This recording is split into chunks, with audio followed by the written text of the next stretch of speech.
നിങ്ങൾ അറിഞ്ഞില്ലേ, Bigg Boss Malayalam season 7ലേക്ക് ഷാരിക എത്തിയിരിക്കുകയാണ്. ഇനി കളി മാറും മക്കളെ. എന്തായാലും ബിഗ് ബോസ് മലയാളം സീസൺ 7ന്റെ പ്രഡിക്ഷൻ ലിസ്റ്റിൽ ഒരുപാട് ഇടം പിടിച്ച വ്യക്തിയാണ് ഷാരിക. ഒരുപാട് ഇന്റർവ്യൂയിലൊക്കെ ആയിട്ട് എല്ലാവരും കണ്ടതാണ്. ഗസ്റ്റുമായിട്ട് അടിപിടി കൂടാത്ത ഒരു ഇന്റർവ്യൂ ഇവരുടേത് ഇല്ല എന്ന് വേണം പറയാനായിട്ട്.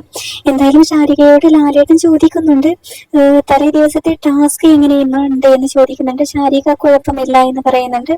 അതുപോലെ ലാലേട്ടൻ ചോദിക്കുന്നുണ്ട്, എന്തെങ്കിലും പ്രശ്നങ്ങളൊക്കെ ഹൗസിനകത്ത് ഉണ്ടായാൽ പ്രതികരിക്കുമോ അതോ മിണ്ടാതെ ഒരു മൂലയിൽ ഒതുങ്ങിയിരിക്കുമോ എന്ന് ഷാരികയോട് ചോദിക്കുന്നുണ്ട്.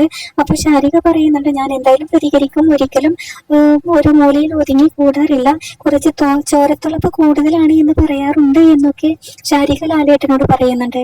അതോടൊപ്പം പ്രേക്ഷകരോട് എന്താണ് പറയാനുള്ളത് എന്ന് ലാലേട്ടൻ ഷാരികയോട് ചോദിക്കുമ്പോൾ ഷാരിക തിരിച്ചു പറയുന്നുണ്ട്, പ്രേക്ഷകരോട് എനിക്ക് പറയാനുള്ളത് ഫെയർ ആയിട്ട് ഗെയിം കളിക്കുന്നവർക്ക് മാത്രം നിങ്ങൾ വോട്ട് ചെയ്യുക എന്നാണ്. എന്തായാലും ഷാരിക ബിഗ് ബോസ് ഹൗസിൽ തിളങ്ങും എന്നുള്ള കാര്യം ഉറപ്പാണ്.